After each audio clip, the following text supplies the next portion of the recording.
fizikal, orang dah baca yang online. Buku ilmiah masih lagi tinggi disebabkan universiti. Bahan dalam talian bergantung kepada akses kemampuan kewangan. Buku bukan fiksyen, komik, jurnal, novel dan fiksyen. So jadinya saya rasa ini antara tema-tema ataupun genre-genre di kalangan orang kita untuk membaca. Ia tidak salah, seperti mana Puan Azhar sebut, betul, tak salah membaca novel dan sebagainya. Cuma lambakan di Malaysia sejak 3-4 tahun kebelakang ini, dia antara dua, peperangan antara dua pihak. Novel, peperangan karya novel yang berunsur cinta, romantis dan sebagainya, dan juga novel-novel ataupun buku-buku ringkas seperti yang diterbitkan oleh The Book Press dan sebagainya yang seakatan dengannya, iaitu antara membina perasaan dan membina pemikiran ataupun menjadi haluan kiri. Macam itulah timbangan pada pandangan saya. Di mana yang paling kuat? Sebab itu kalau kita pergi pesta buku itu, dua gerai ni meriah. Berbeza kalau naik tingkat 3, tempat buku akademik tu sayuk, sunyi je. Tak ada apa-apa. Tak ada apa-apa yang menjerit ke Sage ke publisher mana-mana lah, Oxford University ke, diam, sayu je. Tapi di situ jualan buku paling tinggi, paling banyak. Beribu duit keluar. Kalau kata di level 1 tu kita boleh tengok lah. RM30, 5 buah buku. Dia meriah tetapi walaupun begitu, ia sedikit sangat dia akan membentuk jati diri, membentuk peribadi dan membentuk secara mendalam siapa kita sebenarnya. Apa-apa pun ia terbuka.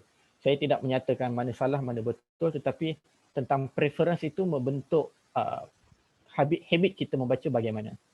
Sebab itu saya rasa perkara pokok untuk mahasiswa lihat semula adalah genre mana yang kita perlu utamakan. Sebab kalau kamu dah keluar universiti, kamu dah tak akan, bila mana nak pergi ke perpustakaan negara ke apa, aksesnya tak semudah macam kamu pergi perpustakaan universiti.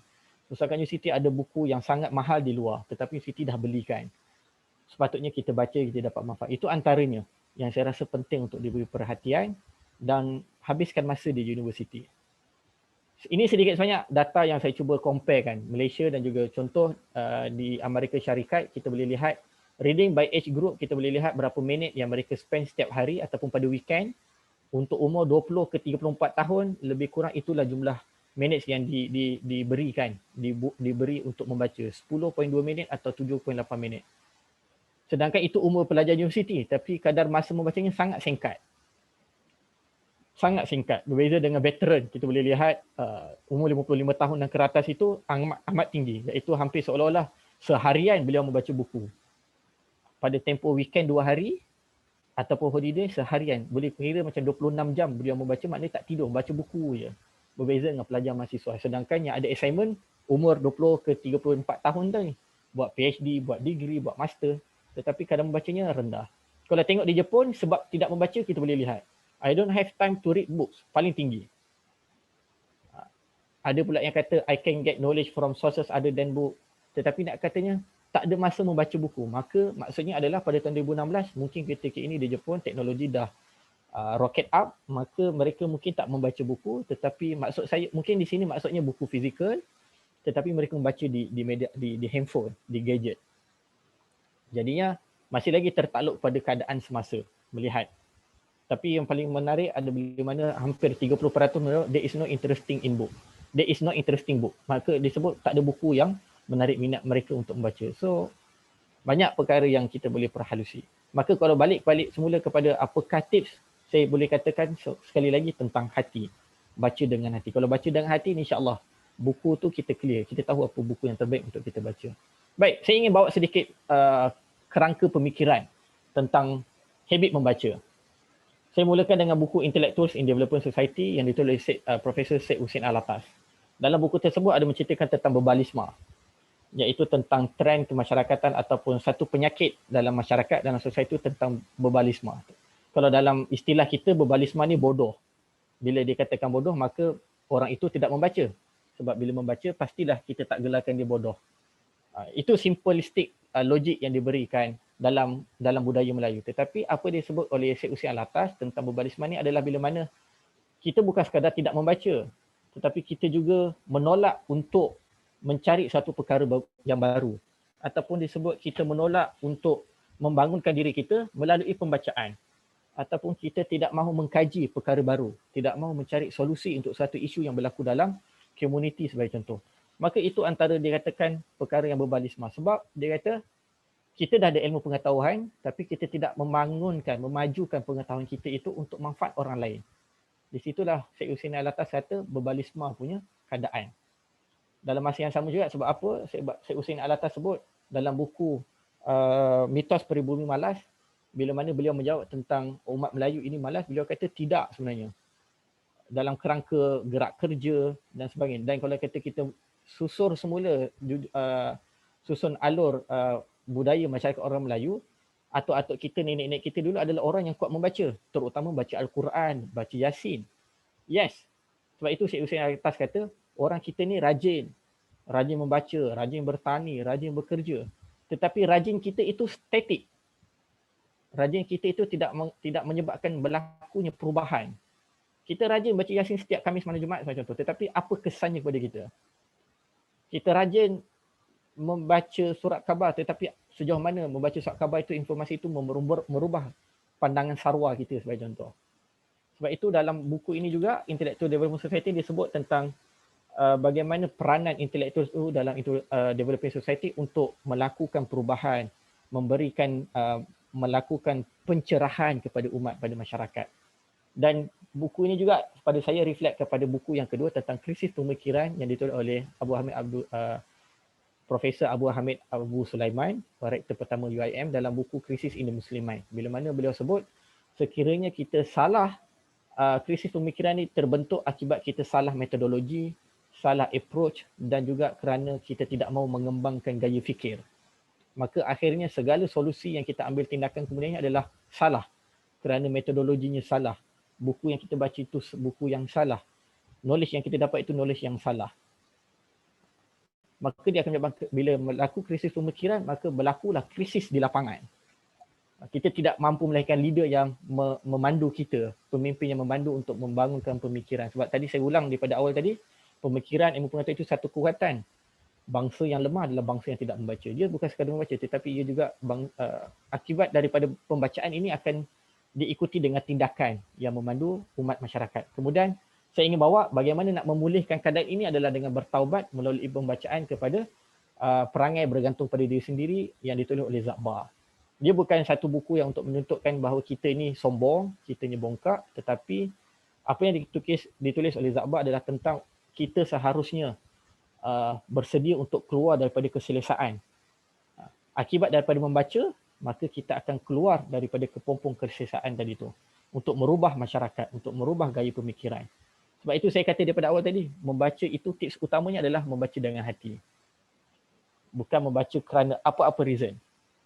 Walaupun dalam teknik membaca itu ada skimming, ada pelbagai lagi, seperti mana Puan Nazar sebut, tak perlu baca semua. Kita perlu baca sikit-sikit. Ni kalau kata memang kita punya literature dah banyak, yes, kita boleh baca sikit-sikit. Tapi kalau kata kita baru nak start membaca, pada saya better kamu baca kulit to kulit. Untuk develop gaya fikir, untuk develop susun alur, connection antara satu pemikiran kepada pemikiran yang lain, antara satu penulis kepada penulis yang lain. Pada saya perlu baca kulit ke kulit dan perlu baca dengan penuh tawajuh, penuh kesungguhan, dengan hati, dan ambil masa lebih daripada 2 jam. Spend masa 4 jam contoh untuk baca. Kalau kata boleh leka di Instagram 2 jam ataupun boleh edit untuk TikTok yang 20 saat itu dengan editing proses tu sejam lebih 2 jam, kenapa tidak kita memberi masa, mencipta masa untuk membaca, untuk membangunkan diri kita dan membangunkan masyarakat. Saya ingin pergi sedikit lagi, Amirul, tentang top 5 apps reading tracker. Saya rasa perkara ini penting untuk saya berkongsikan. Kalau kata tadi kalau kata nak juga tips, saya rasa ini tip paling mudah lah. Saya bagi pada kamu apps, kamu boleh buat reminder, kamu boleh track buku apa yang kamu baca, kamu boleh count berapa banyak buku kamu baca dalam tempoh sebulan, sebagai contoh, ataupun setahun. So ini antara apps yang dah ada di sekarang. Scribe, Goodreads, Libib, Serial Reader dan Litsi. Saya tak pasti, saya tahu Scribe mungkin kena bayar. Yang lain tu macam agak percuma dan kamu boleh buat profil kamu dan kamu boleh buat grup membaca kamu, macam mana tadi Puan Nazar ada share tentang kumpulan Goodreads tadi. So saya rasa ini antara perkara yang saya ingin berkongsi di peringkat awal ini. Sampai saya tu dahulu Saudara Amirul. Saya rasa sekali lagi saya ingin tekankan budaya tip membaca seperti mana dibawa oleh Nabi Muhammad SAW tentang surah Al-Alaq itu, pertamanya baca itu dengan disentuh tentang hati. Bila mana kita baca dengan hati, insya-Allah manfaatnya masuk, hidayahnya masuk, cahayanya masuk ke dalam diri, dan akhirnya memberi kepada kita kesedaran untuk kita melakukan perubahan yang lebih besar dan lebih hebat. Selaku mahasiswa, 4 tahun ni, cuba buat challenge. Saya ingin katakan kalau boleh, cuba kira 4 tahun berapa banyak buku yang kamu baca di luar bidang kos kamu. Kalau kamu boleh buat, saya yakin dan percaya kamu keluar besok graduan tu, kamu ada seorang graduan yang mantap. Walaupun tanpa anugerah dekan, walaupun tanpa anugerah diraja. Tetapi kamu yakin dengan diri kamu. Wallahu alam. Terima kasih Amirul. Alhamdulillah. Alhamdulillah, terima kasih Dr. Farid di atas jawapan yang kita tadi. Pantas, ringkas dan padat jawapannya. Jadi antara tip yang dapat kita ambil pada malam ini ringkas saja, iaitu membaca dengan hati. Tapi memang betul lah benda tu. Memang kalau kita membaca dengan hati, insya-Allah benda yang kita baca tu insya-Allah akan mudah masuk benda tu. Ya, asalkan kita ada niat, asalkan kita ada niat untuk kita nak mendapatkan ilmu. Kecuali kalau kita membaca sebab nak apa ni, tujuan benda lain. Jadi itulah kalau kita nak tips membaca yang sebenar tu, kita membaca dengan hati. Jadi terima kasih kepada doktor di atas perkongsian sebentar tadi. Jadi soalan yang sama juga saya ajukan kepada Puan Azhar, panel kita yang pertama tadi. Soalan yang pertama juga, kalau anda kata Puan Azhar ada tip-tip lain yang Puan Azhar ingin berkongsi, boleh saya persilakan Puan Azhar lah untuk berkongsi dengan kami. Anda ada tip-tip lain? Okey. Sekejap ya. Okey, sekejap saya sharekan saya punya skrin sekali lagi. Sekejap, host disable participant screen sharing. Boleh bagi saya ni ke? Boleh bagi saya kebenaran untuk Boleh. Saya dah buat. Share. Cuba try sekali. Okey. Dah. Okey, boleh nampak ya? Boleh. Jadi yang ini adalah kalau saya nak share tadi yang Dr. Farid pun ada sebutkan tentang ini, beberapa groups yang boleh dijadikan, sebab kita ni memang orang kata sukar kalau kita buat sesuatu tu sendiri-sendiri. Jadi bila kita nak membaca tu, memang macam tadilah yang saya tunjukkan challenge tu antara yang dibuat oleh Goodreads Malaysia. So dia ada challenge, sebenarnya challenge diri sendiri pun kita letakkan macam tu. Awal tahun ni kita letakkan challenge, kita nak baca berapa, dan lepas tu ada salah satu daripada ahli tim yang akan membuatkan liga senarai. Okey, kita punya sasaran berapa yang tercapai. Jadi yang ni gambar salah satu daripada aktiviti kami untuk Goodreads Malaysia. Saya adalah moderator untuk Goodreads Malaysia. Salah seorang moderator, bersama saya ada lagi beberapa orang. Jadi Goodreads ni sebenarnya adalah satu grup yang dia satu dunia. Jadi bila macam tu kita boleh cari, macam misalnya kita nak baca satu-satu buku, kita boleh guna. Dan mungkin yang lain tu tadi pun saya copy ambil juga maklumat daripada Dr. Farid tadi. Mungkin saya boleh tengok juga lah nanti yang lain-lain tu. Setakat ni sejak tahun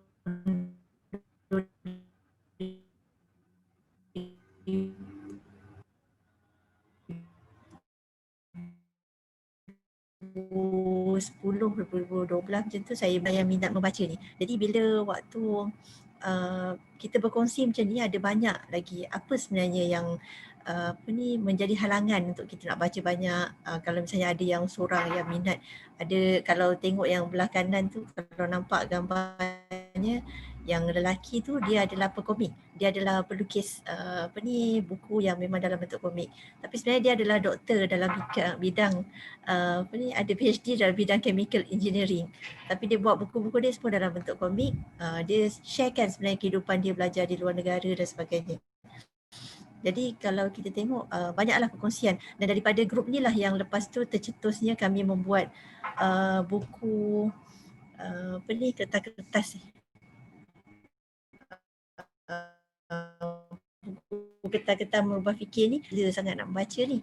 Jadi daripada isi dalam buku tu lah yang di-sharekan, ada 24 orang sekarang yang sharekan macam mana sebenarnya dia jadi orang yang memang jadi habitnya tu membaca.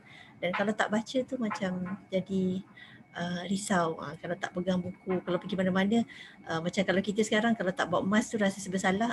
Orang-orang ni adalah orang yang bila tak bawa buku tu, bila duduk satu tempat, alamak asal tak bawa buku tadi rasa membazir masa bila tak bawa buku pada waktu yang harus menunggu. Jadi sebab tu kalau kita jadi macam apa ni, Datuk Muhammad Daud Bakar kan, I have 25 hours in a day. Orang lain 24 jam, dia ada 25 jam. Sebab dia memanfaatkan waktu-waktu senggang dia tu, waktu-waktu yang dia terpaksa menunggu, waktu-waktu yang sementara naik kenderaan, waktu-waktu tu dia akan isi dengan benda lain. Jadi dia ada masa yang lebih untuk itulah sebenarnya. Bukanlah disebabkan masa dia tu bertambah pula 1 jam lagi kan. Okey. Yang ini kalau tengok tadi untuk nak dapatkan tempat yang berkesan, ada orang cadang-cadangkan tempat-tempat inilah. Ada yang kata kat rumah lah tempat yang paling orang kata selesa, kolej kediaman lah yang paling best sekali nak membaca. Ada ini pendapat-pendapat daripada kajian lah yang mengatakan. Dan satu lagi perpustakaan. Saya sebagai orang perpustakaan memang menggalakkan lah. Kalau saya pernah juga masa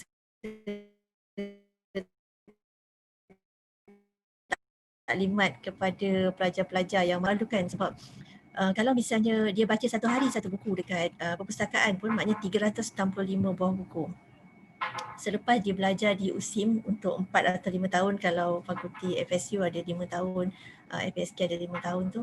Kalau misalnya selepas 5 tahun dia membaca setiap hari satu buku pun sebenarnya dia tak habis membaca semua buku yang ada di perpustakaan. Dan dia boleh membaca buku tu dengan percuma. Macam sekarang pun you all dekat kampung, kita boleh postkan buku tu ke rumah. Dan lepas tu you all postkan balik ke.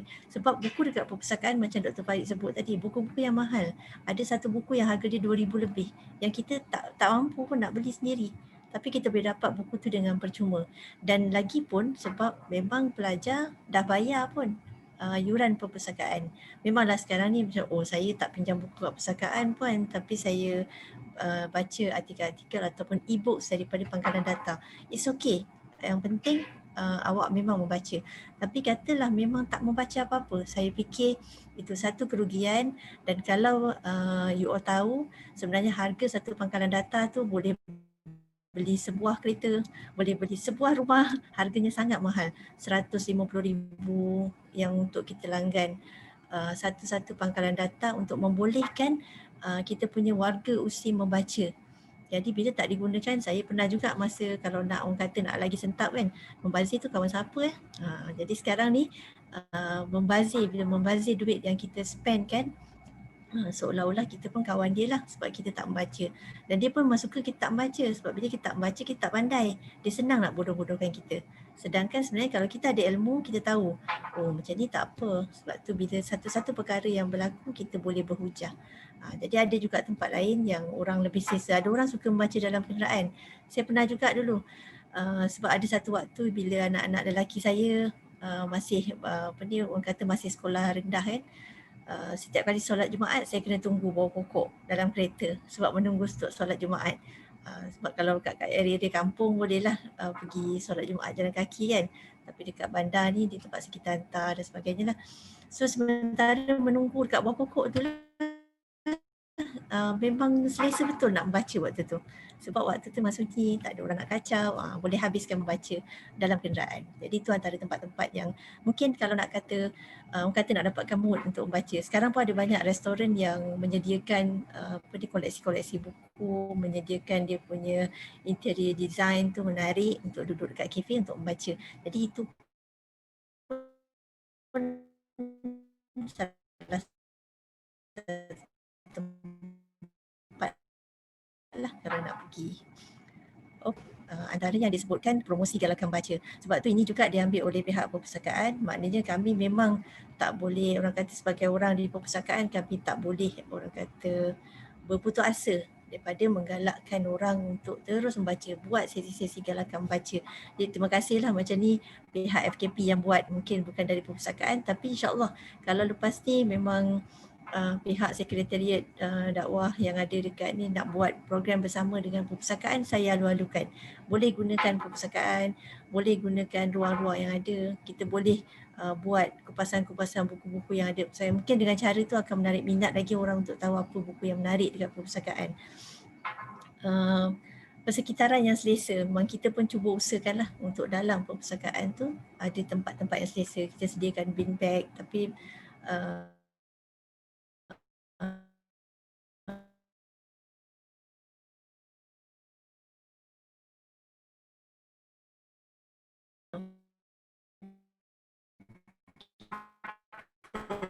tambah-tambahkan dengan pengaruh. Berkawan dengan orang yang jual minyak wangi, kita akan wangi. Berkawan dengan orang yang buat besi, kita akan terpercik dengan api-api daripada bakaran besi tu. Jadi pengaruh rakan ni sangat baik, sangat penting. Sebab tu kita pun sebagai kawan, janganlah pula kita nampak je dia baru pegang buku. Akhirnya kau dah bertaubat pegang buku. Kadang-kadang kita main-main, kita apa ni, kita usik-usik kan kawan, tapi mungkin juga kawan tu jadi macam alah tak jadilah. Sebab kena usik. Jadi cuba untuk galakkan. Kadang-kadang kita tak perasan yang kata-kata kita akan menyebabkan kawan sebenarnya bila dia tengok kita buat, dia rasa macam lagi bersemangat dia nak baca. Dan cubalah jadikan secara santai apa-apa yang kita baca tu cerita kat kawan. Tahu tak dalam buku ni kan dia cerita apa-apa. So kita bolehlah, saya rasa ada banyak untuk orang anak-anak muda contohnya kan, macam buku ni berfikir gaya Al-Fatih ni, saya rasa antara yang bagus untuk you all bacalah. Jadi kita tahu macam mana Al-Fatih tu hebat. Dia sebenarnya anak muda yang boleh memerintah negara, boleh mengetuai negara dia dengan sangat hebat. Macam nak jadi orang yang hebat tu? Kita kena baca dah baru kita tahu. Kita bukannya boleh dapat ilham, tidur nanti mimpi dapat. Tak, dia takkan jadi macam tu. Dan macam kalau kita baca ni cerita pasal Ammar, kita akan rasa, saya yang baca pun saya jadi macam, ya Allah, saya ni dah tua tapi pun tak boleh jadi sehebat dia.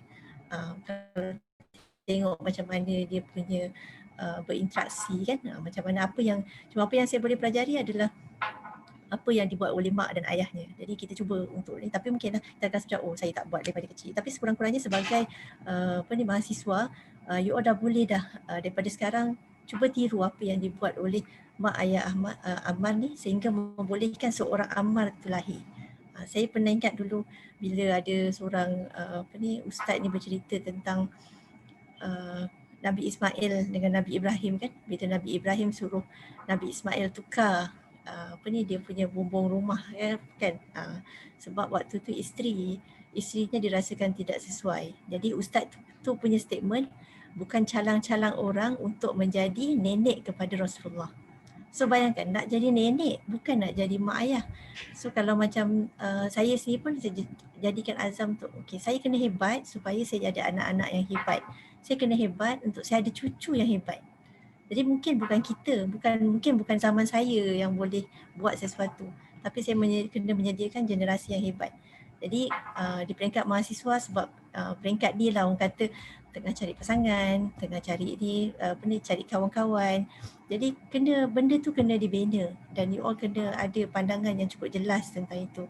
Jadi barulah bila orang kata bila kita pun jadi orang yang hebat, kita akan melahirkan juga orang-orang yang hebat dan kita akan dapat mempengaruhi orang sekitar kita, mempengaruhi keluarga kita, besok kita masuk dalam masyarakat, mempengaruhi masyarakat kita untuk jadi orang yang hebat juga.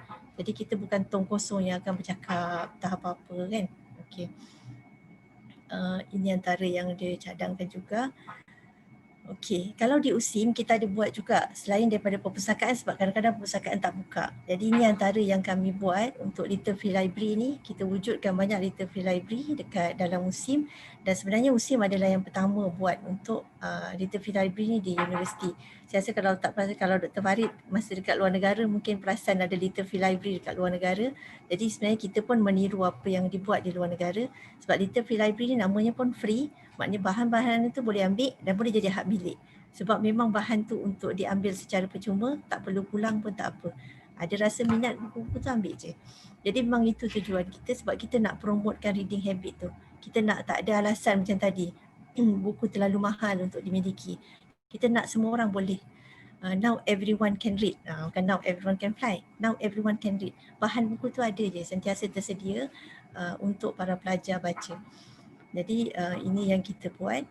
Jadi LFL Little Free Library di USIM ni kita daftarkan di peringkat dunia dan kita adalah yang ke-31,743. Jadi kita nak dia berjaya dengan syarat dia digunakan. Kalau dia tak digunakan, dia tak jadi sesuatu yang berjaya lah. Maknanya tak guna juga kami usahakan.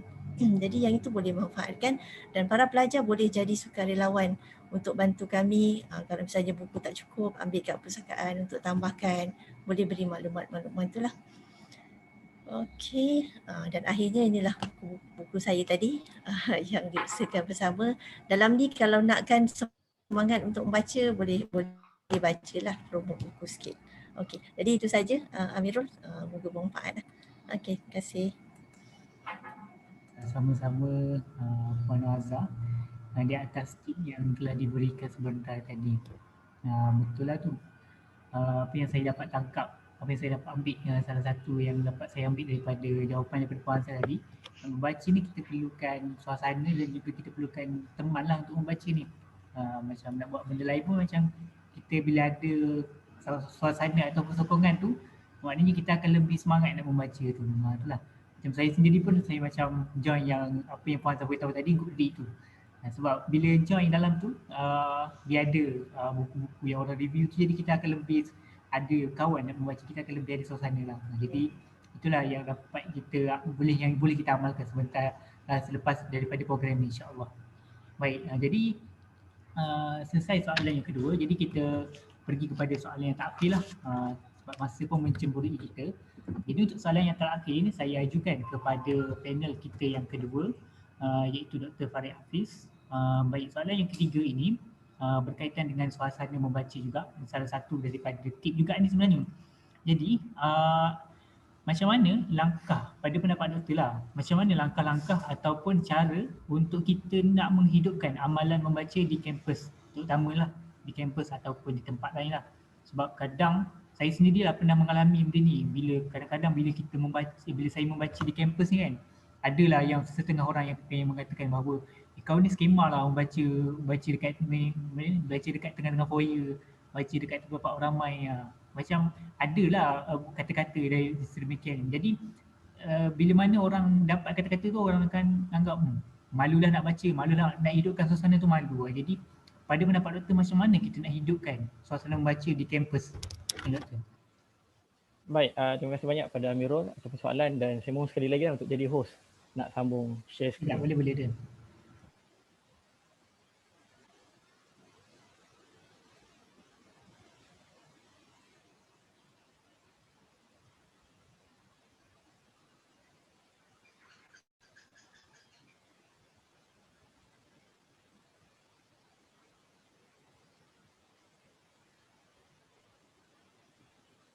Baik, nampak ya?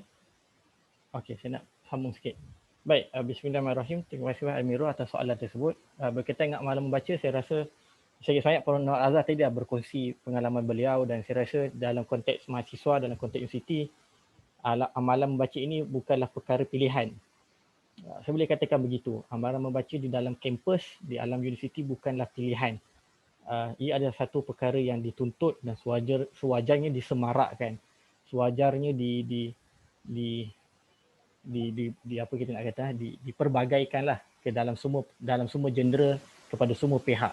Bukan hanya di kalangan mahasiswa, bahkan amalan membaca di alam kampus, di universiti perlu digembleng secara bersama antara mahasiswa, staf akademik, staf bukan akademik dan juga masyarakat setempat. Saya rasa itu antara perkara yang penting untuk kita lihat bagaimana. Jadi saya ingin berkongsi tentang dua buku yang agak memberi kesan kepada saya dalam sudut bagaimana untuk sentiasa kita mengamalkan amalan membaca ini, yang ditulis oleh Profesor Zaini Ujang.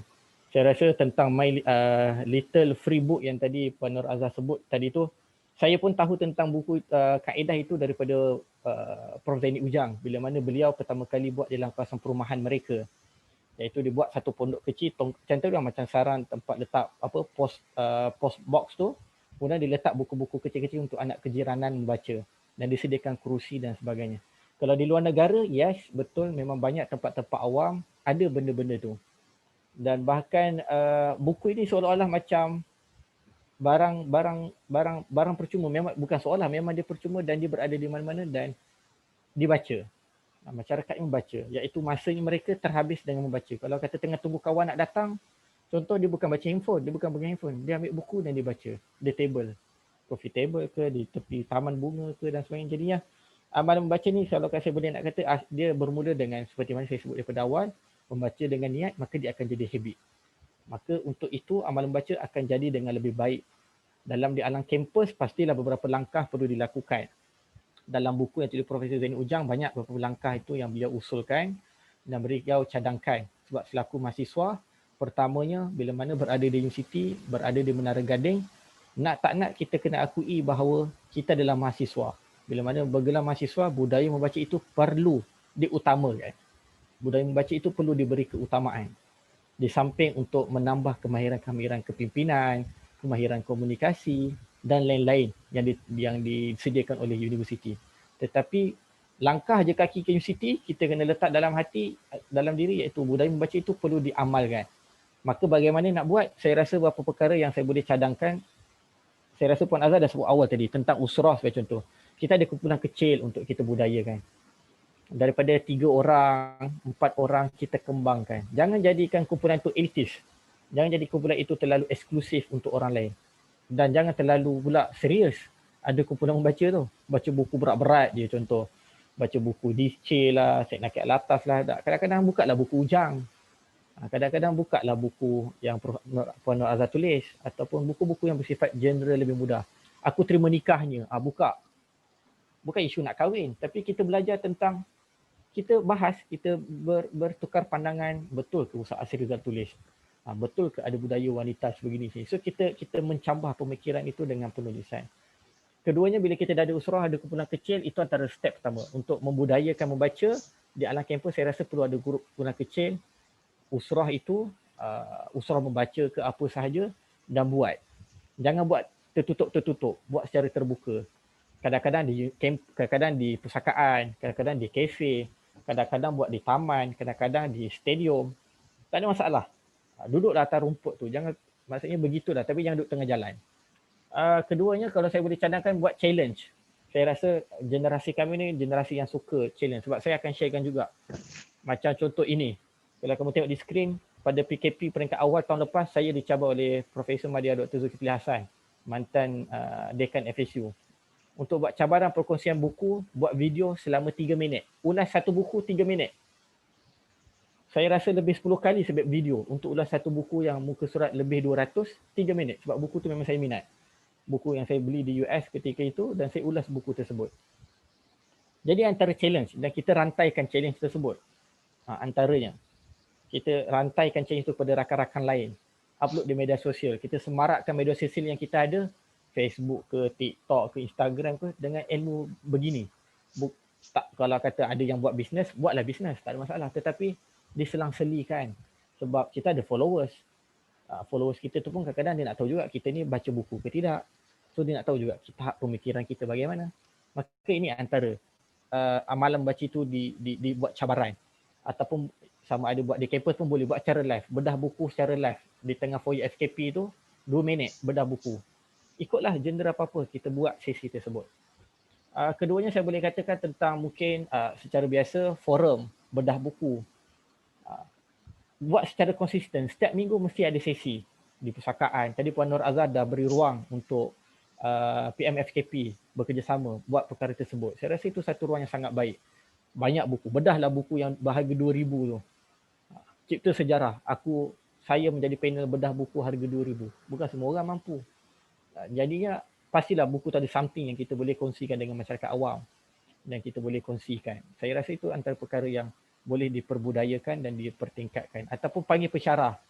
Suruh pensyarah share buku pertama yang dibaca yang menyebabkan kemudiannya dia tak pernah berhenti membaca. Pensyarah pun pening nak cari buku apa.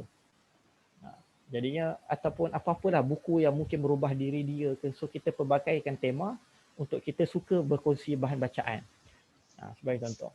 Kedua, mungkin yang kemudian saya nak kongsi tentang kita follow orang yang suka banyak membaca.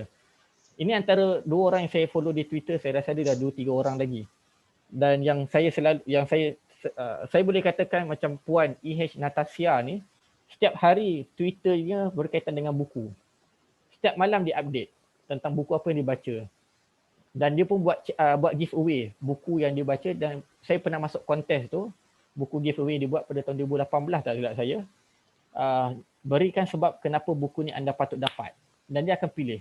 Sekali dia buat, beratus orang masuk untuk dapatkan buku tersebut, dan saya dapat satu buku daripada terbitan DBP. Saya tak ingat pula tajuk dia apa, tapi maksudnya itu menyebabkan kita sentiasa attach dengan orang kuat membaca buku. Kalau kamu tengok Dr. Zulkifli Hasan punya ni, My Favorite Book of 2020, ada lebih kurang 20 buku. Saya yakin dan percaya dia baca lebih lagi daripada 20 buku.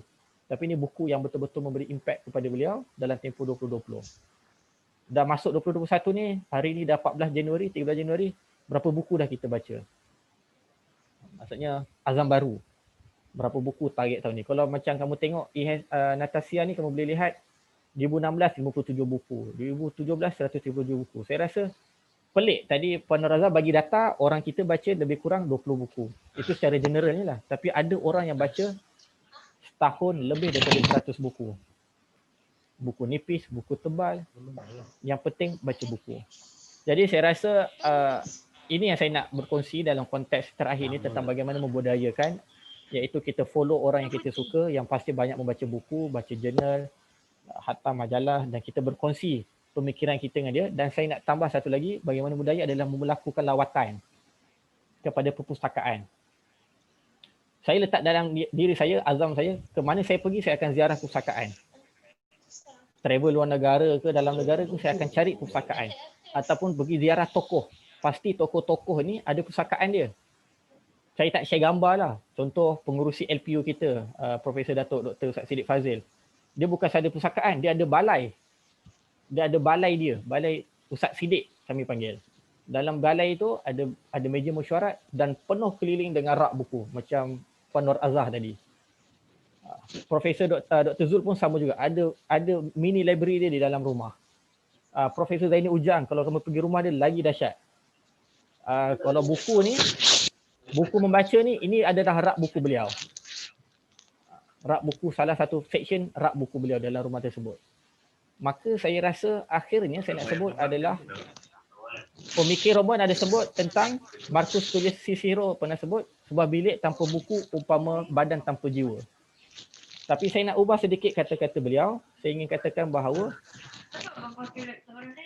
sebuah rumah tanpa pusakaan mini umpama gobok tanpa seri. Kalau kamu tahu erti gobok, iaitu satu benda yang akan menarik tetamu untuk melihat. Rumah-rumah lama, rumah-rumah Melayu dulu dia ada gobok. Dalam gobok ataupun gerobok itu tersinggam indah pinggan-pinggan yang tak guna, yang cantik, barang-barang antik. Dan bila mana ada di rumah, orang rasa rumah dia berseri. Iaitu gerobok itu menunjukkan status ataupun keberadaan ahli rumah tersebut. Tapi apalah salahnya kalau kata kita tukar perkara itu dengan mini library kita di rumah. Sebab itu kalau tengok belakang saya ni, sebab saya pun baru pindah rumah baru. So itu mini library saya lah, kecil je untuk di rumah baru. Kalau di rumah saya yang lama, lebih besar dan lebih tersusun.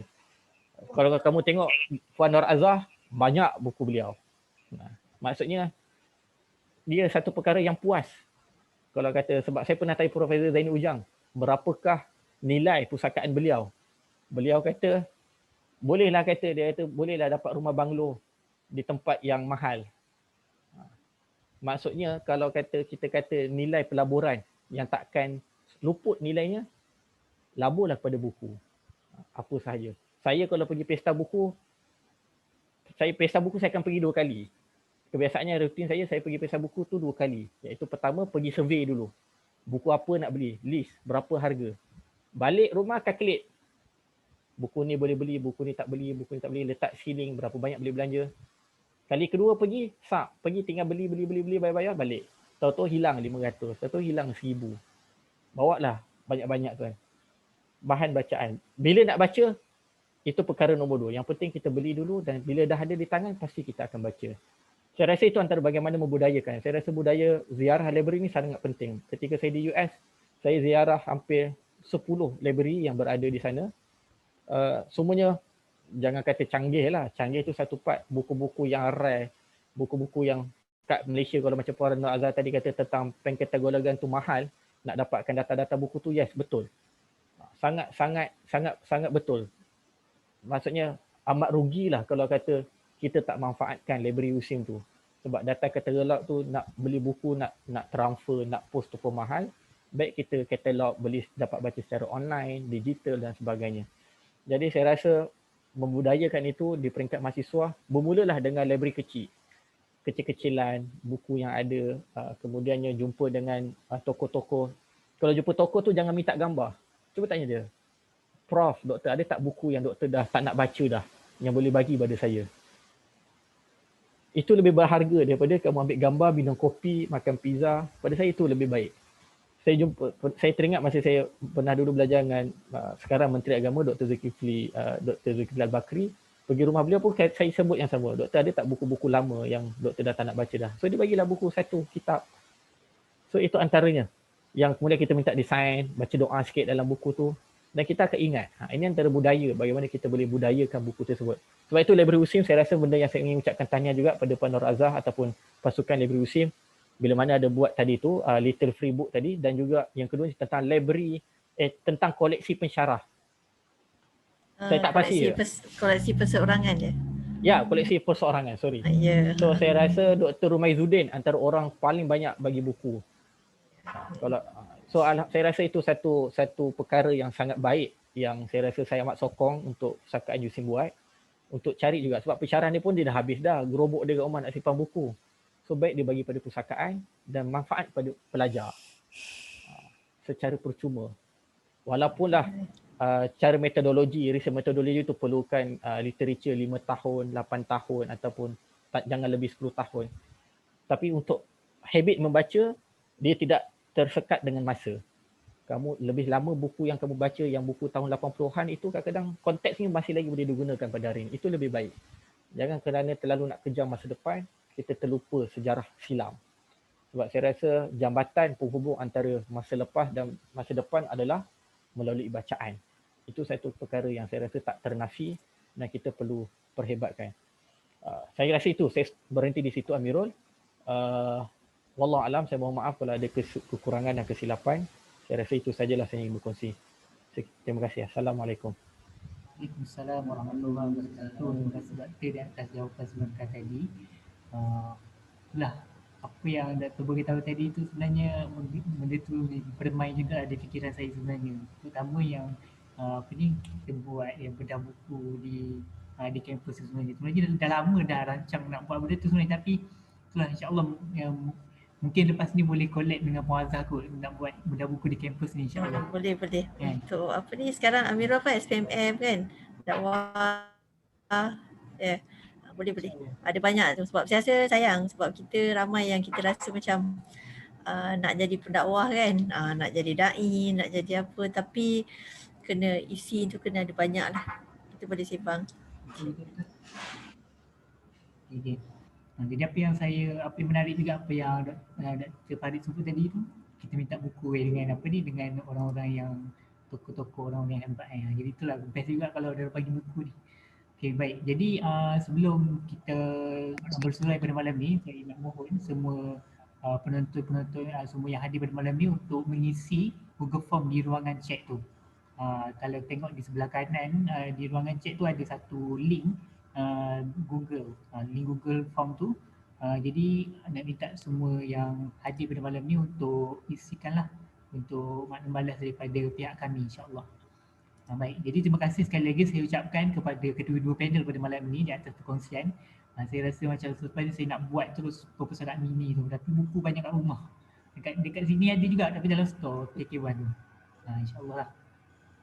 Baik, jadi terima kasih sekali lagi saya ucapkan. Moga kita akan dapat bertemu lagi pada masa akan datang insyaAllah. Jadi sebelum kita bersurai, saya nak ajak semua untuk bergambar. Jadi mana-mana yang boleh buka kamera tu dialu-alukan untuk buka kamera. Yang tak boleh tu tak apalah, kita ambil setakat yang boleh sahaja. Jadi yang boleh buka kamera tu saya bagi masa beberapa minit, 1 minit lah untuk buka kamera tu. Beri masa sekali.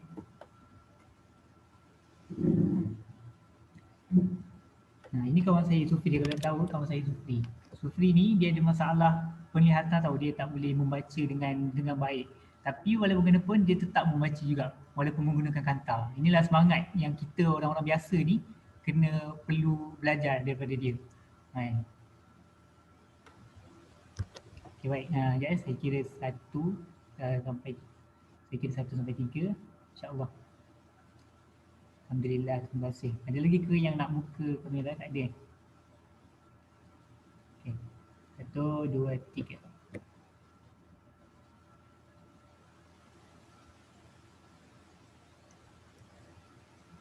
Terima kasih semua. Ya, sekali lagi, sekejap. Saya nak save dulu yang pertama ni. Buat guna laptop kan, dia lambat sikit.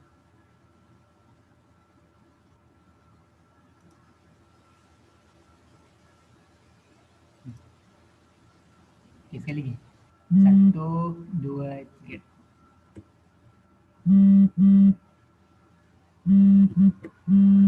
Okay. Okay, terima kasih semua. Baik, terima kasih Amirul. Terima kasih Puan Azhar. Tahniah. Terima kasih semua. Terima kasih kepada grup kelas ni InsyaAllah. yang berjaya menganjurkan program secara online. Okey, insyaAllah. Assalamualaikum. Waalaikumsalam warahmatullahi wabarakatuh. Baik Syafiq. Syafiq. Silent. Silent. Ada kat mana tu? Dekat FKP. FKP. Ini saya lah sini. Mana tidur dengan kami? Boleh masuk ke? Terima kasih semua, Zafira, Kak Syuhaidah, Akil, Kila Mamat, Syamil. Terima kasih semua. Alhamdulillah. Alhamdulillah, ilham. Syafiq buat apa kat FKP Syafiq? Ada meeting ke?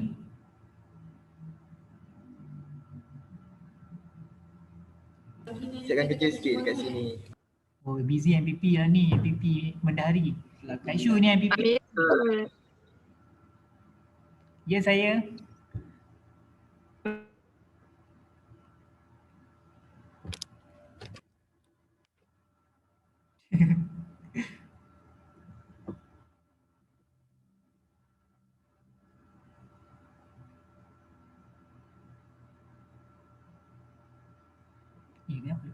Bye.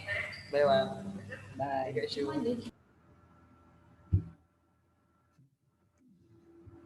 Nak pergi mana ke?